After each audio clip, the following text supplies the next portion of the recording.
Kita berdoa. Damai sejahtera Allah Bapa yang melampaui segala akal dan pikiran manusia, itulah yang menyertai kamu masing-masing dalam Kristus Yesus Tuhan kita. Amin. Shalom. Bapak, Ibu, saudara-saudara yang terkasih dalam Kristus Yesus, marilah kita mendengarkan firman Tuhan yang ditetapkan untuk minggu ini dari Injil Yohanes pasal 13 ayat 31 sampai dengan 35. Demikian bunyinya. Sesudah Yudas pergi, berkatalah Yesus, "Sekarang Anak Manusia dipermuliakan dan Allah dipermuliakan di dalam Dia. Jikalau Allah dipermuliakan di dalam Dia, Allah akan dipermuliakan Dia juga di dalam dirinya dan akan mempermuliakan Dia dengan segera. Hai anak-anakku, hanya seketika saja lagi aku ada bersama kamu. Kamu akan mencari aku, dan seperti yang telah kukatakan kepada orang-orang Yahudi, ke tempat aku pergi, tidak mungkin kamu datang. Demikian pula aku mengatakannya sekarang juga kepada kamu. Aku memberikan perintah baru kepada kamu, yaitu supaya kamu saling mengasihi. Sama seperti aku telah mengasihi kamu, demikian pula kamu harus saling mengasihi. Dengan demikian, semua orang akan tahu bahwa kamu adalah murid-muridku, yaitu jikalau kamu saling mengasihi." Demikian firman Tuhan. Bapak, Ibu, saudara-saudara yang terkasih dalam Kristus Yesus, pada minggu ini ditetapkan topik untuk kita kasih sebagai perintah baru.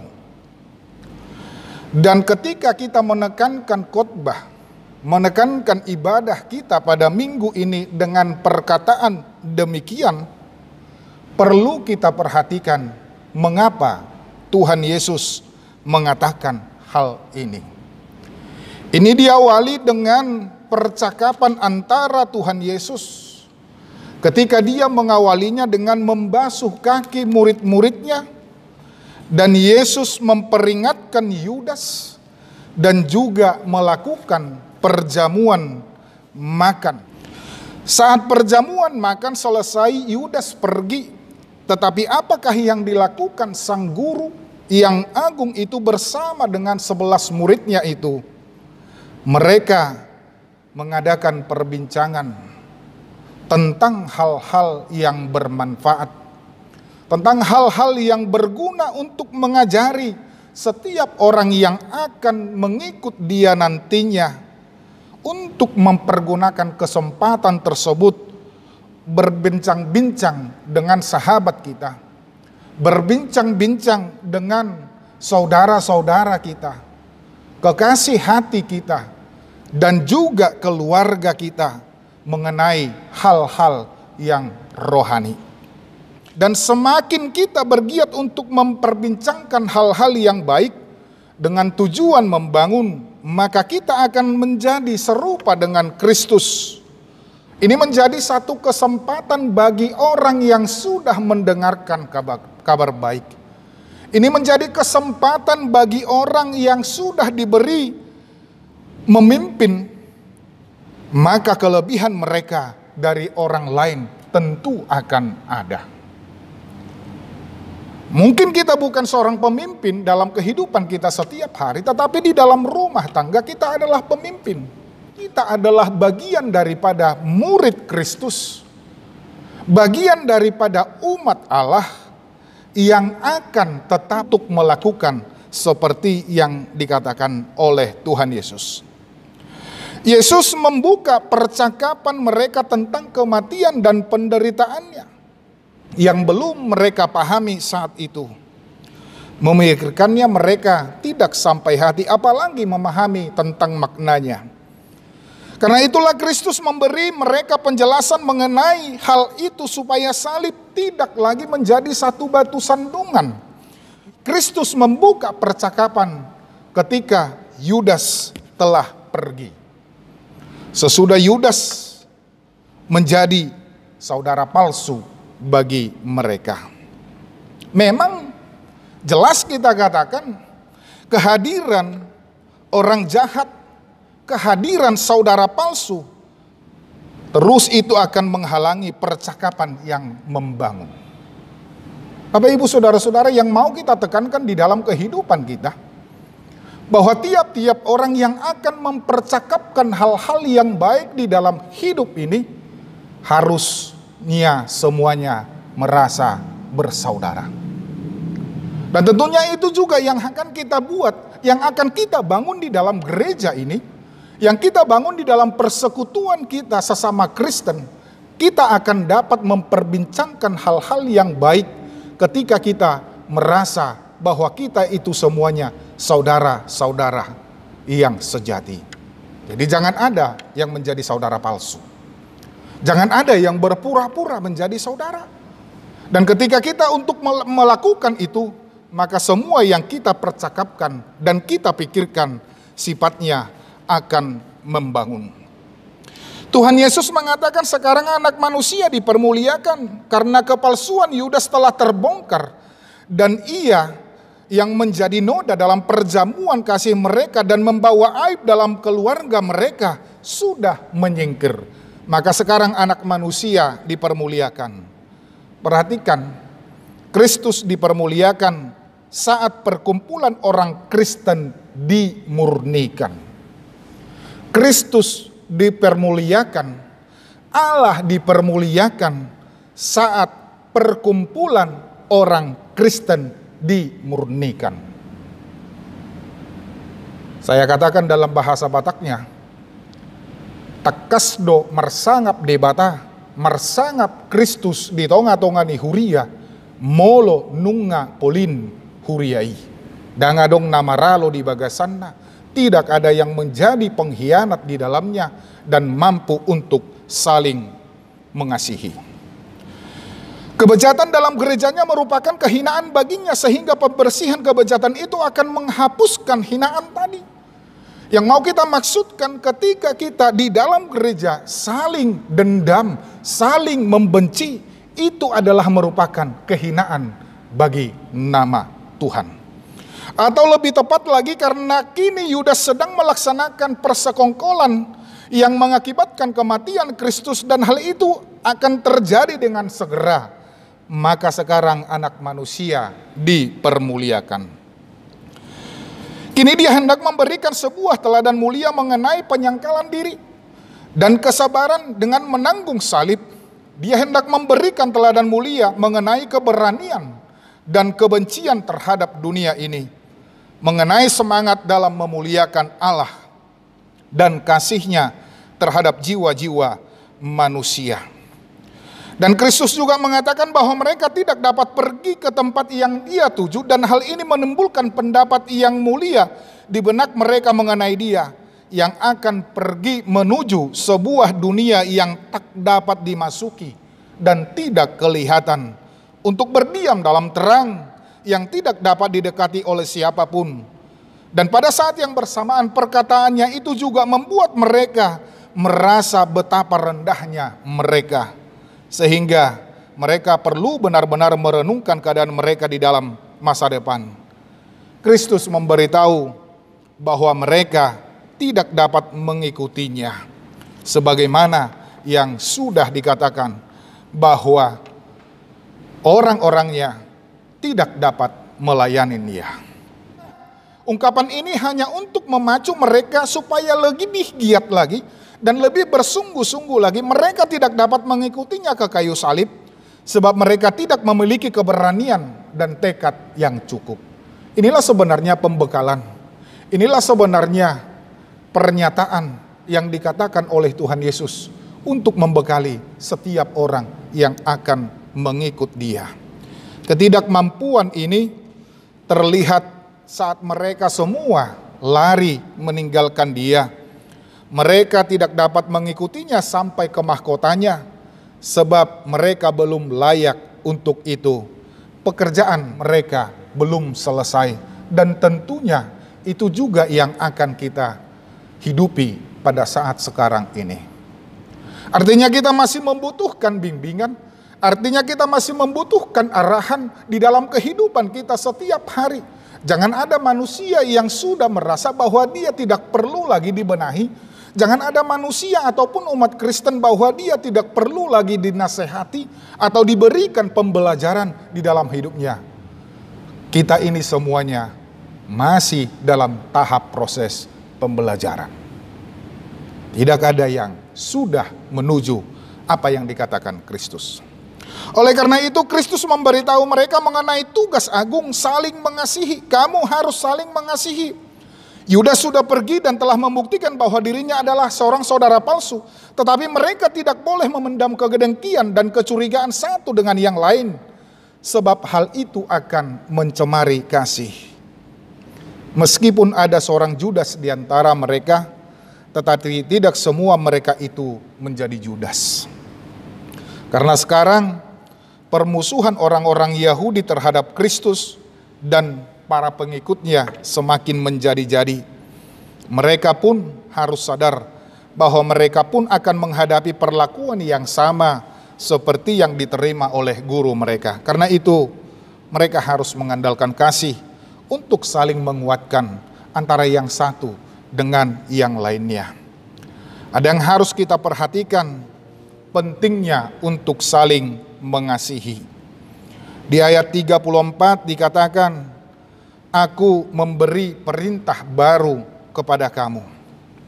Kristus bukan mengusulkan, apalagi menasihatkan. Melainkan ia mengatakan bahwa ini sebuah perintah dan menjadikannya menjadi salah satu hukum untuk percaya, untuk dasar di dalam kerajaannya. Kita tadi sudah membacakan di dalam hukum Taurat, hukum yang terutama dan yang pertama adalah kasihilah Tuhan Allahmu dengan segenap hatimu dan segenap jiwamu. Sama artinya dengan ini, kasihilah juga sesamamu manusia, sama seperti dirimu sendiri. Ini merupakan perintah dari penguasa kita yang memiliki hak untuk mengatur kita dengan hukumnya. Ini juga merupakan perintah dari Sang Penebus kita yang memberikan hukum tersebut kepada kita untuk menyembuhkan segala penyakit rohani kita dan mempersiapkan kita untuk berkat yang kekal. Ini merupakan satu perintah baru yang artinya perintah yang sudah diperbaharui. Ini perintah sudah ada dari mulanya. Sama tuanya dengan hukum alam dan merupakan perintah agung dari hukum Taurat Musa. Akan tetapi karena perintah itu juga merupakan salah satu dari perintah agung di dalam perjanjian baru dan Kristus sebagai sang pemberi hukum yang baru, maka perintah tersebut sebuah perintah yang baru. Perintah itu bagaikan sebuah buku lama yang diterbitkan kembali setelah diperbaiki dan diperluas. Perintah ini telah begitu dirusak oleh kebiasaan Yahudi sampai-sampai dapat disebut sebuah perintah baru saat Kristus menghidup kembali dan menaruhnya dalam cahaya yang sejati. Biasanya itu juga bisa kita katakan hal yang baru, tapi sebenarnya itu sudah ada sejak awal. Kenapa menjadi baru? Karena memang itu sudah ada tetapi tidak dilakukan lagi. Hukum balas dendam telah begitu meluas dan mementingkan diri sendiri telah menjadi suatu yang disanjung tinggi sehingga hukum kasih terlupakan sebagai sesuatu yang telah usang dan ketinggalan zaman.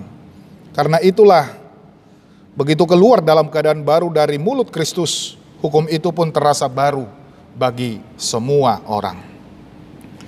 Itu merupakan perintah yang luar biasa, sama seperti sebuah lagu yang baru yang terdengar merdu dan sangat menyenangkan. Dan perintah ini bersifat kekal. Kasih akan selalu baru sampai selama-lamanya. Bahkan saat iman dan pengharapan telah menjadi usang, tetapi kasih harus tetap menjadi baru. Bapak Ibu Saudara-saudara, sebagaimana Kristus memberikannya, perintah itu benar-benar baru. Sebelumnya ada perintah yang berbunyi, kasihilah sesamamu manusia. Tetapi kini kamu harus mengasihi satu sama yang lain. Perintah itu ditekankan dengan cara lebih mendatangkan keuntungan bagi semua pihak. Artinya, mengasihi itu harus menguntungkan semua pihak. Ada orang yang mengasihi, tetapi menguntungkan sebelah pihak. Bisa orang mengatakan mengasihi sesamanya, tetapi dia melihat ataupun mengambil keuntungan daripada tindakan kasih yang dia lakukan. Mungkin juga popularitas yang akan dia raih, mungkin juga ketenaran yang dia raih. Tetapi ini ditetapkan sebagai kewajiban yang harus dilakukan secara timbal balik oleh satu sama lain. Teladan dari juru selamat merupakan sebuah alasan mengapa harus saling mengasihi. Sama seperti aku telah mengasihi kamu. Inilah yang menjadikan sebuah perintah baru, yaitu bahwa aturan dan alasan untuk mengasihi benar-benar baru dan sebelumnya tersembunyi dari segala zaman dan juga segala angkatan. Saudara-saudara, seluruh kasih Kristus yang telah ditunjukkan kepada muridnya, yang telah mereka alami sendiri selama dia bersama-sama dengan mereka. Dia selalu berbicara lemah lembut dengan muridnya. Dia selalu berbicara dengan peduli terhadap mereka dan selalu mengajari, menasehati, serta menghibur mereka demi kesejahteraan mereka sendiri. Dia juga berdoa dengan dan untuk mereka, membela mereka saat mereka dituduh macam-macam. Ia menanggung beban mereka ketika mereka dijatuhkan, dan secara terang-terangan bahkan mengakui mereka lebih daripada ibu dan saudara perempuan dan saudara laki-lakinya sendiri. Dia menegur mereka jika mereka keliru, tetapi tetap bersabar terhadap kegagalan mereka, memaafkan dan selalu memikirkan yang terbaik yang dapat dilakukan, dan tidak pernah membesar-besarkan kesalahan. Demikianlah ia telah mengasihi semuanya. Bahkan dia baru saja membasuh kaki daripada para muridnya. Jadi begitulah mereka harus saling mengasihi. Dan begitulah kita juga harus saling mengasihi. Dan terus mengasihi sampai kesudahannya. Atau hal itu dapat dipahami sebagai sebuah tindakan kasih yang istimewa kepada segenap muridnya, yang kini hendak dilakukan, yaitu menyerahkan nyawanya sendiri bagi manusia. Tidak ada kasih yang lebih besar daripada itu. Itu dikatakan di pasal 15 ayat 13. Bukankah ia telah mengasihi kita dengan semua cara seperti itu? Maka dari itu layaklah kalau kini juga dia mengharapkan kita untuk saling mengasihi. Harus mengasihi satu sama lainnya dengan cara yang sama yang seperti ditunjukkannya. Kita harus menjadikan kasih Kristus itu sebagai teladan dan membiarkan kasih-Nya membimbing kita. Kasih kita terhadap sesama haruslah tanpa pamrih dan selalu tersedia. Artinya selalu tersedia bukan membuat alasan-alasan untuk melakukan tindakan kasih. Tekun dan berharga. Artinya kalau dia berharga, kita melakukannya itu dengan pergumulan. Ingat bagaimana persembahan daripada janda yang pada hari Minggu yang lalu. Dia melakukannya dengan pergumulan. Karena itu adalah hidupnya. Dan juga melakukan kasih bukan karena melakukannya dengan mudah, tetapi berharga, begitu berharga. Karena apa? Karena kita melakukannya dari ketidakmampuan kita, tetapi kita berusaha untuk melakukan tindakan kasih terus menerus dan tidak mengenal lelah. Kasih itu harus mengasihi jiwa-jiwa yang satu sama lain. Kita juga harus saling mengasihi untuk alasan, yaitu karena Kristus telah mengasihi kita. Dengan demikian dikatakan nama baik akan ada di dalam diri kita. Di ayat 35 dikatakan, dengan demikian semua orang akan tahu bahwa kamu adalah murid-muridku, yaitu jikalau kamu saling mengasihi. Perhatikanlah ibu bapak saudara-saudara, kita tidak hanya diharuskan untuk menunjukkan belas kasihan, tetapi benar-benar hidup dengan berakar di dalamnya, sehingga kita tetap memilikinya bahkan saat sepertinya tidak ada kesempatan untuk menunjukkannya. Kasih kita harus tetap tersedia. Dengan begitu semua orang akan tahu bahwa kamu adalah pengikutku bila kamu mengikut teladanku dalam hal ini. Perhatikan, kasih persaudaraan merupakan lambang dari pengikut Kristus. Melalui kasih inilah dia mengenali mereka. Melalui kasih inilah Kristus mengenali kita. Dan melalui kasihlah kita dapat mengenal satu dengan yang lain. Karena ada kasih tumbuh dalam kita, sehingga kita mampu untuk mengenali yang lain. Kalau tidak ada kasih di dalam hati kita, kita tidak akan pernah mau peduli dengan siapa yang ada di hadapan kita. Kita tidak akan pernah mau peduli dengan siapa kita duduk. Tetapi karena ada kasih, kita mau peduli dengan siapa dan apa yang ada di dalam kehidupan kita. Inilah tanda pengenal bagi keluarga Allah. Sifat dan karakter yang membedakan kita murid dari orang lain. Kristus menghendaki supaya mereka dan kita memperhatikan kasih ini. Karena dalam hal kasihlah mereka mengungguli yang lain. Yaitu bahwa kita saling mengasihi. Dalam hal kasih itu pula lah guru kita menjadi begitu ternama. Segala apa yang didengar orang mengenai dia, pastilah berkenan dengan kasihnya. Dan kasihnya yang agung, yang akan menyinari kita. Karena itulah, jika kita melihat orang-orang yang memiliki kasih lebih besar daripada yang biasanya kita lihat, kita akan berkata, pastilah mereka ini pengikut Kristus. Mereka telah bersama-sama dengan Yesus. Nah, melalui ini semua terlihat bahwa hati Kristus begitu rindu melihat kita saling mengasihi satu dengan yang lain. Dalam hal inilah kita benar-benar berbeda dari yang lain. Karena jika kita memang tidak dapat menanamkan kasih, apa bedanya kita dengan orang-orang yang tidak mengenal Kristus? Sementara cara duniawi mengajarkan untuk mementingkan diri sendiri dan harus benar-benar memperhatikan satu dengan yang lainnya. Kristus tidak berkata dengan demikian semua orang akan tahu bahwa kamu adalah muridku, yaitu ketika kamu membuat mujizat. Sebab orang yang dapat melakukan mujizat pun tidak berarti apa-apa jika ia tidak memiliki kasih. Bapak Ibu saudara-saudara, seberapa hebat pun pencapaian kita, seberapa hebat pun popularitas kita, seberapa hebat pun kekuatan kita, ketika kita tidak mempunyai kasih, itu tidak berarti apa-apa di hadapan Allah. Sebaliknya ia berkata, jikalau kamu saling mengasihi, yang berakar dari penyangkalan diri dan rasa syukur terhadap Kristus, inilah yang dikehendaki Kristus menjadi jati diri dari orang-orang yang mengikut dia. Sifat utama dari gereja yang sejati adalah kasih. Dan memang merupakan sebuah kehormatan besar bagi para murid dan para pengikut Kristus bila mereka unggul dalam hal mengasihi satu sama lain.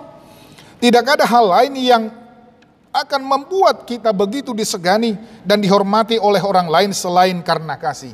Perhatikanlah Bapak Ibu saudara-saudara, ketika kita tidak mampu mengasihi orang-orang yang berada di sekitar kita, kita betapa hinanya di hadapan orang lain.